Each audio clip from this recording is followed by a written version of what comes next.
Robert, what are you talking about? He said, this is horrific. This will set the Niners back years. Okay, let's time out. Let's break this down. I appreciate you, Robert. Thank you for this comment, and I appreciate you participating in the discourse that is.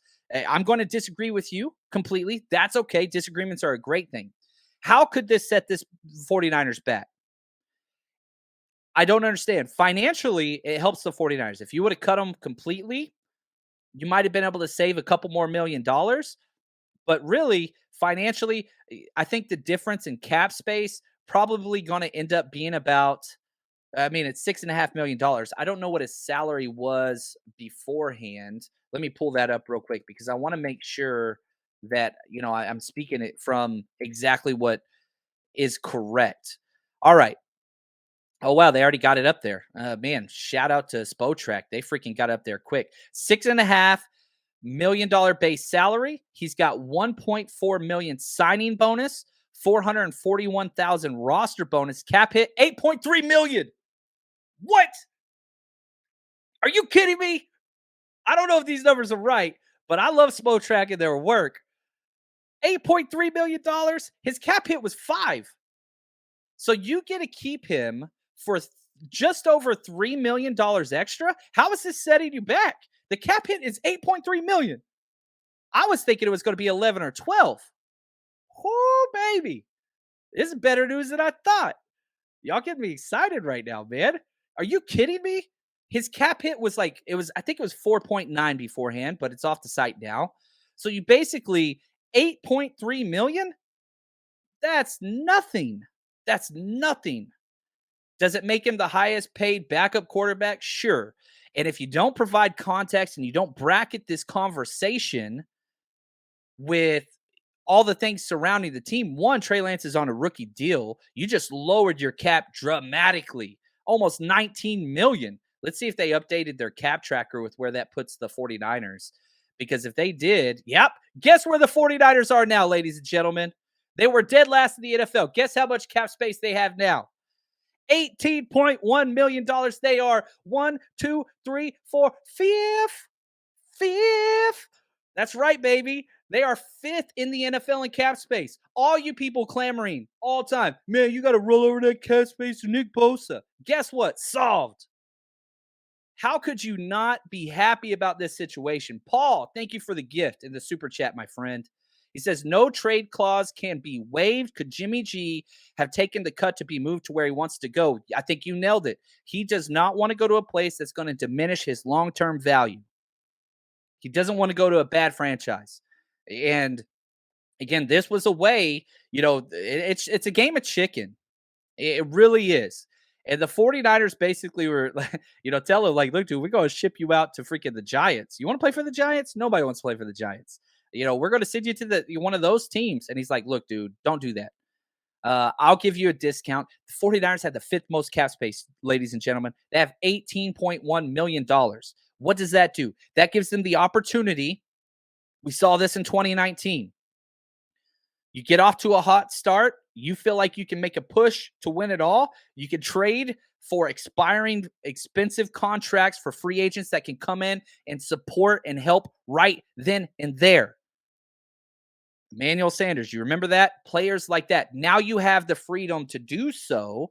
And here's what's crazy. Let's say you want to trade a future pick to do that. But guess what? Now you have the option of getting a future pick back for Jimmy Garoppolo, whether through compensation, he rides the pine all year, goes and signs, a 2-year, $20 million deal. Guess what? You're getting a 4th-round pick back in compensation.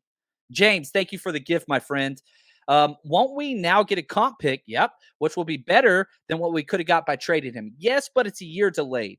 So if you would have traded Jimmy Garoppolo this year, you would have got a 2023 pick.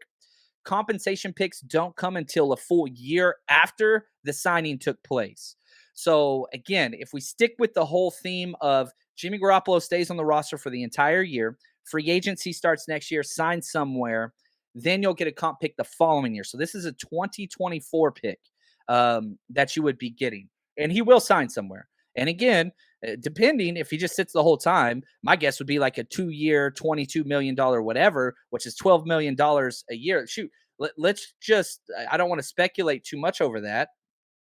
Let's look at what that, I don't know. What do you guys think Jimmy Garoppolo would sign for? I think probably 2 years, $12 million a year, right? Something along those lines. I think that kind of makes sense.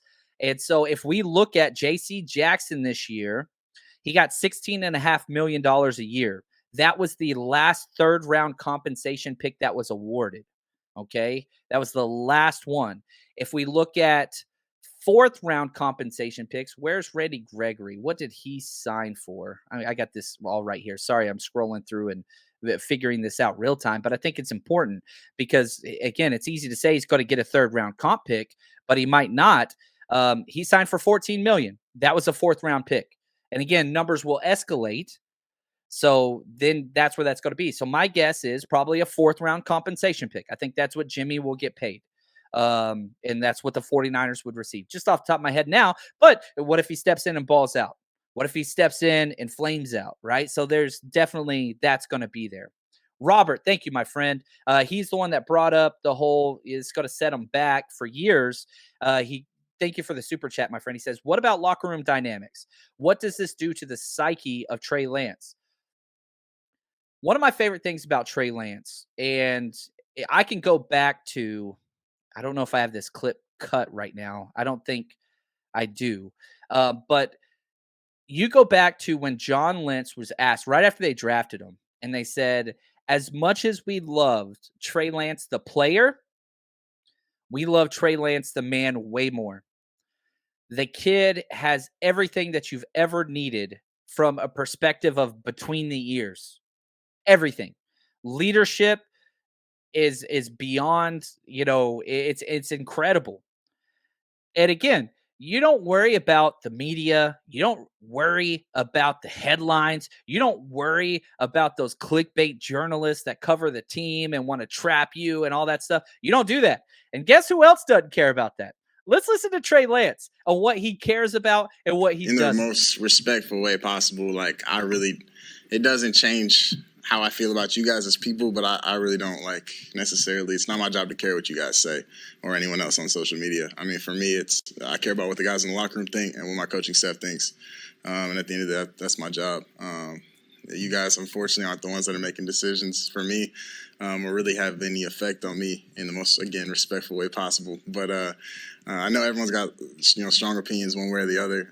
Like I said, I'm going to go out and try to prove people wrong, prove myself right. But I'm doing it for the guys in the locker room. I mean, go back to whenever he was a rookie in training camp. He logged the most hours in the playbook then. He's one of the first ones out there. He's working out all over the country with his guys. One of the first ones out every single day. One of the last ones to leave every single day. Remember, and you can go back, whenever he was a kid, his dad made it his decision. His rule was with Trey Lance, I will never wake you up to go to the gym. If you want to go to the gym, I will never say no, but it's your job to come wake me up if you want to work out. He started that with him as a freshman in high school. Trey Lance's dad was asked, how many workouts did he miss? Trey Lance's dad said, never miss one. This is a kid that has wanted this. He's only 22 years old. But holy freaking cow, if you're betting on anybody's personality, if you're betting on anybody's work ethic, you sure as hell better bet on Trey Lance. Lunkers365, thank you for the gift, my friend. He says, hopefully a 2024 third round pick was worth killing all Trey's confidence. He will be looking over his shoulder. Trey Lance and Jimmy Garoppolo are best friends. I just don't understand this. Like, why is quarterback the only position that can't have competition? And they didn't give Jimmy Garoppolo a playbook. I just don't see this. And I think that there's probably already people out there on social media spinning this narrative just because I know 49ers social media, which sucks. I have almost all those people blocked. But I know I could always tell by the emails and the comments that come out what's being regurgitated and all those things. But, Adam Schefter just put this out there. 49ers and Jimmy Garoppolo have been working since last week on a rework deal to keep him in San Francisco. In the end, this is what made the most sense for both sides. It was always a possibility it could play out this way with Garoppolo returning. Now it officially has. No, here's the thing. If Trey Lance doesn't play well, that's on him. Jimmy being behind him doesn't change anything. And if you're so fragile that having another quarterback behind you affects your play, you're not a good quarterback anyway. I want competition. I want to go against the best. It's very, very simple to have that. And decal, look at this, man. Locker room's built the right way. Yes, this is a wonderful locker room. They all know this is Lance's team. Sure, some may think a certain way, but there's a reason why, and they look for high character guys. Like, yeah, there's no doubt that there are some players, probably George Kittle and Debo, that think Jimmy Garoppolo is a better fit for their things. That's fine. Guess what? Don't give a damn. Don't give a damn. You play for the 49ers. You play for the freaking logo on the front, and you're going to go do it. Now, Debo, you mean to tell me you think Debo or Kittle is going to be like, man, why aren't you playing my quarterback? No, those guys are captains. They're some of the highest paid professional athletes in the sport. I just don't buy that, man. And I think a lot of people that are creating that narrative are not in locker rooms or have not been in locker rooms. What's up, Nick? Thank you, man. My friend. I love this, man. Appreciate the gift. If we win a Super Bowl now, can you imagine how happy everyone will be? Jimmy was a part of it. Yes, that's beautiful. Jimmy should be seen. And as a positive, as somebody that pulled us out of the freaking darkness. That's who Jimmy Garoppolo is. I love him. And we should root for him. And I want him to go to a good situation. That's why I was so damn worried. I think Kyle was, Jed was, John Lynch was, of him going to Seattle. That sucks. I don't want to see him play for Seattle. I had to go through that crap with Jerry Rice when I was a kid. I freaking hated it. Master J, thank you for the gift, friend. He says, hey, Trey looks at Jimmy as big brother. If Jimmy sucks it up, it helps Trey. Jimmy was helping them all last year. That ain't even a thing. Again, another narrative that I think Jimmy put to rest. Now, does Jimmy in the offseason say peace out? Yeah, 100%. That's been well documented. But we're not there anymore. You got to be back. You got to be at work. Gold, I'll tell you who's happy, 49ers receivers. You're right.